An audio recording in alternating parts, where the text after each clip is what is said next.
Урматтуу мекендештер, Ысык көл жаштар клубу коомдук бирикмеси уюмубуз 5 жылдан бери эл кызматында ак кызмат өтөп келүүдө. Бизге көптөгөн жарандар жардам сурап кайрылышат. Ооба, баарына жардам кылуу аракетин көрөбүз, бирок баарына мүмкүн эмес. Ысык көл жаштар клубу коомдук бирикмеси карындашыбыз Асанканова Азиза Танарбековнага колдоо кылуу максатында атайындагы өз ишин баштады. Кичинекей бөбөккө тез арада операция жасатыш керек, жүрөгүнө стенд аппарат салышы керек экен. Мурда жүрөгүнө порок сердцага операция болгон, жүрөгүнүн согушу начарлап бара жатат. Кайдыгер карабага мекендештерден жардам күтөбүз. Учурда стенд аппаратын салууга 300 000 сом каражаты керектелүүдө. Кайдыгер карабаган кыргыз элинен жардам сурайбыз. Биздин реквизиттер экрандагы номерде. Банк номерибиз 0703 228 293.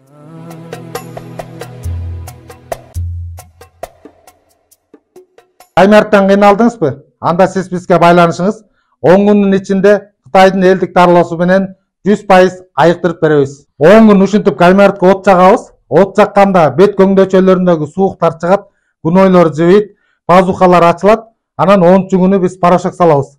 Порошок салганда 8 сааттан 12 саатка чейин бардык бактерия гунойлордун бардыгы чыгат. Чыкканда адам 100% айыгат. Биздин адрес Ак Бата 11-көчө 11-үй. Телефон номерубуз 504 112 112. Саламатсыздар, урматтуу Чалкан медиа каналынын көрөрмандары, өлкөбүздө алынган акыркы сааттагы жаңылыктар менен сиздерди тааныштырабыз. Нарын районундагы 1224 окуучу менен бөбөктөр Манас эпосунан үзүндү айтышты. Нарын шаарынын Борбордук аянтында Нарын районундагы мектептердин 1224 окуучусу жана бөбөктөр Манас эпосунан үзүндү айтышты. Бул тууралуу Нарын райондук мамлекеттик администрациясынын башчысы Акимдин орун басары Анара Орусказиева билдирди.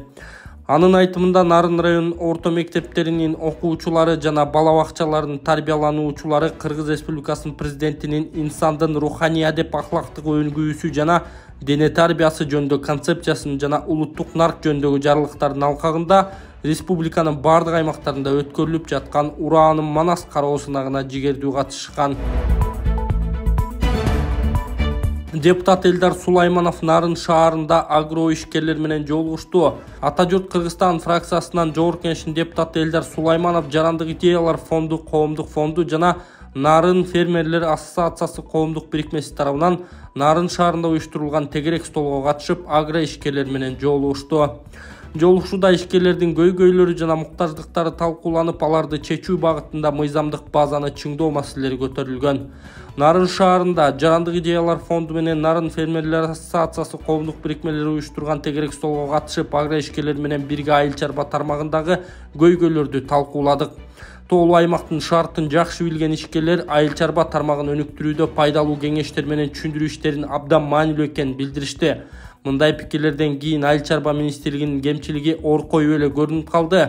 Чынында эле аталган министрлик жок дегенде айдап себүү иштеринин алдында аймактарды кыдырып түшүндүрүү иштери менен алектенсе жакшы болмок. Эң башкысы жер иштетип, мал кармап ишкердик кылам деген элеттиктердин катары арбын экени мени абдан кубандырды. Бирок тыйындын тартыштыгы айтылган асыл ой максаттарды толук ишке ашырууга мүмкүнчүлүк бербей жатканы ачуу чындык. Бүгүн мамлекетибиз айыл чарба тармагын өнүктүрүүгө болгон аракетин көрүп жатат. Муну да түшүнүү менен кабыл алсак, агро ишкерлердин көйгөйлөрүн жана муктаждыктарын чечүүдө мыйзамдык базаны чыңдоо зарыл. Ошону менен бирге өкмөт алыскы аймактардын жаш ишкерлерине түрткү берүүчү гранттарды жана субсидияларды берүүнү, жаңы иштей баштаган агро ишканаларды салыктык жеңилдиктер менен камсыз кылуу жагын караштырышы керек эле. Талкуунун соңунда агро ишкерлерди колдоого багытталган атайын резолюция кабыл алынды. Тегерек столдон кийин Нарын шаарындагы Нарын жаштар ордосунун ишмердүүлүгү менен дагы таанышып, андагы демилгелүү жаштар менен пикир алмаштым деп билдирген эл өкүлү Элдар Сулайманов. Мамлекеттик ипотекалык компания аркылуу көп кабаттуу үй курулууда. Министрлер кабинетинин төрагасы Акылбек Жапаров мамлекеттик ипотекалык компания аркылуу мурдагы номер 47 түзөтүү колониясынын аймагындагы турак жайдын курулушу менен таанышты. Өкмөт бул аймакка көп кабаттуу үйлөрдөн, мектеп жана бала бакчадан турган комплекс курулаарын билдирген. Акылбек Жапаровдун айтымында, менин үйүм 2021-2026 программасынын алкагында 50 000ден ашуун үй бүлөнү турак жай менен камсыз кылуу пландалууда.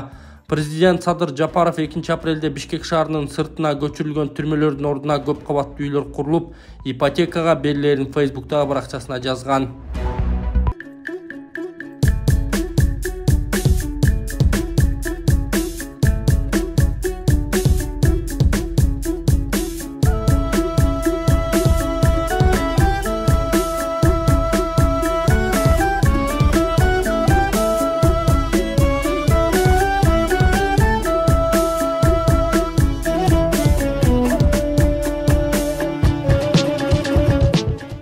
Assalamu alaikum туғандар, амансыздарбы урматтуу подписчиктер. Биз сиздерге бир жаңы ролик тартып коек дедик. Оюнубуз жакындап калды. Жакын арада финалды белгилейбиз туғандар. Шашылыңыздар. Бул телефонду мен неге кармап турам? A48 2 сим картасы 32 памятты, өтө жакшы телефон. Буну утуш үчүн 3 шарт бар туғандар. Бул сиздерди күтөт. 3 шарт. Ушу видео чыгышы менен каналга подписка болушуңуз керек, лайк басышыңыз керек, видеонун астына комментарийга салам деп туруп номериңизди тамга түрүндө калтырып коюшуңуз керек. Мен эртең воскресенье или понедельник күнү видеону ачып, прямой эфирге кирип, ушу телефондун ээсин таап, бирөөңүздөргө берем, абсолютно бекер беребиз тугандар.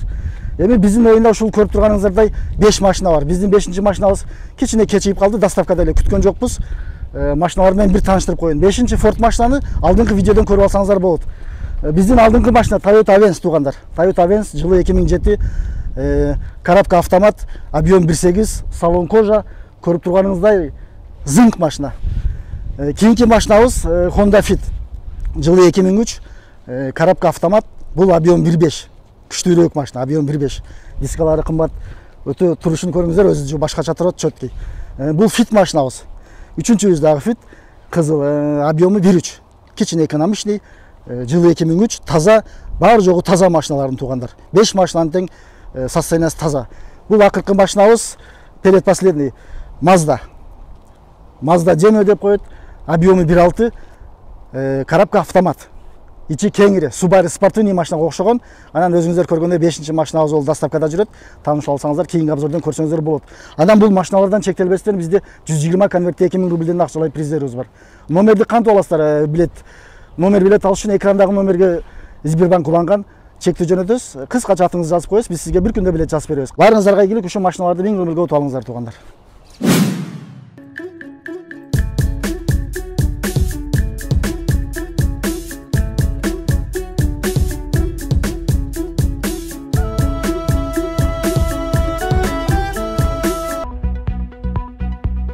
Быйыл 4 айда пенсияга 23,6 миллиард сом төлөндү.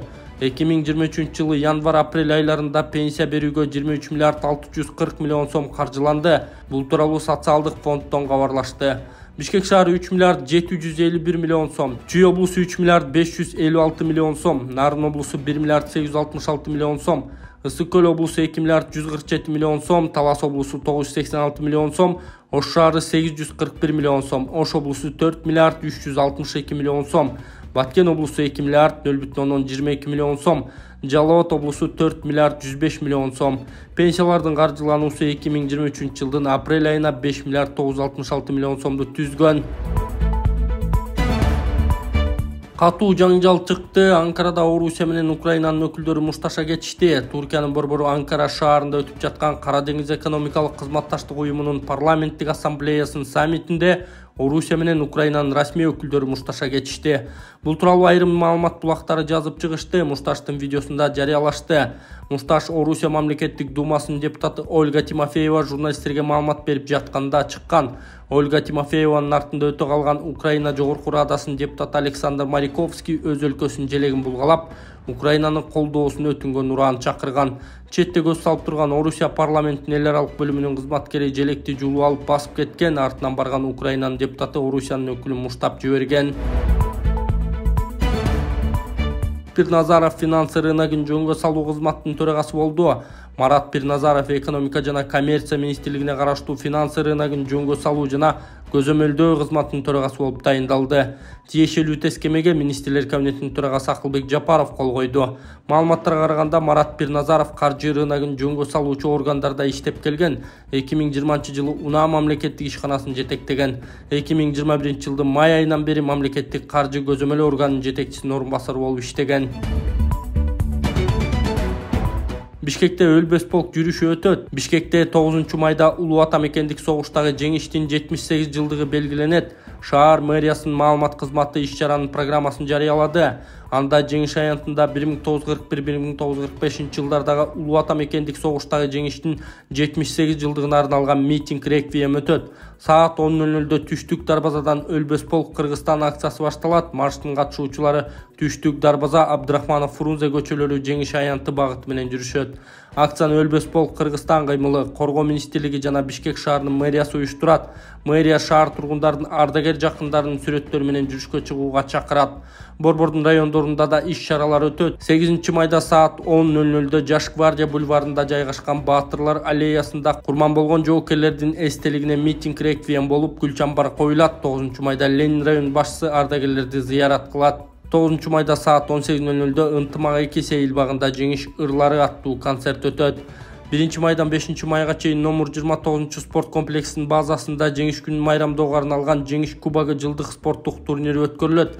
Турнирге Улуу Ата мекендик согуштун ардагерлеринин балдары Казакстандын, Өзбекстандын жана Кыргызстандын курама командалары катышышат. 8 майда саат 10:00-дө Боордош көрүстөндө жеңиштин 78 жылдыгына арналган митинг реквием өтөт. 9 майда саат 12:00-дө Кыргызстан элинин ассамблеясынын алдындагы аянтчада Гармония борбору майрамдык концерт өткөрөт. Ат башы районуна киргизилген өзгөчө кырдаал режими алынды. Нарын облусунун Ат башы районуна киргизилген өзгөчө кырдаал режими 5 майда алынды. Өзгөчө кырдаалдар министрлигинин Нарын облустук башкармалыгынын аба ырайы турукташып жааган карлар ээрип малчыларга жана мал жандыктарга болгон коркунуч жоюлгандыгын билдиришти. Белгилей кетсек, 2-3 май күндөрү аба ырайынын кескин өзгөрүп, калың жааган кардын кесепетинен Ат башы районундагы жайлоо кыштоолордо мал жандыктар тоюусуз калышкан. Жерине жергиликтүү бийлик өкүлдөрү жем чөп жеткиришкен. 3 майда арпа өрөөнүндөгү Ак Бейит, Беш Сары, Ичке, Гемесия тилкелеринде калган малчыларга ыкчам жардам көрсөтүү жана кырдаалды жөнгө салуу максатында Ат башы райондук администрациясынын башчысынын буйругунун негизинде 3 майдан тарта райондун аймагына өзгөчө кырдаал режими убактылуу киргизилген. 22 майдан тарта Бишкекте ысык суу 1 айга өчүрүлөт. 22 майдан тарта Борбордо ысык суу 1 айга өчүрүлөт. Бул тууралуу журналисттерге мэриянын басма сөз кызматынан билдиришти. Маалыматка караганда сууну өчүрүү боюнча тиешелүү буйрукка шаар мэри Эмилбек Абдыкадыров кол койгон.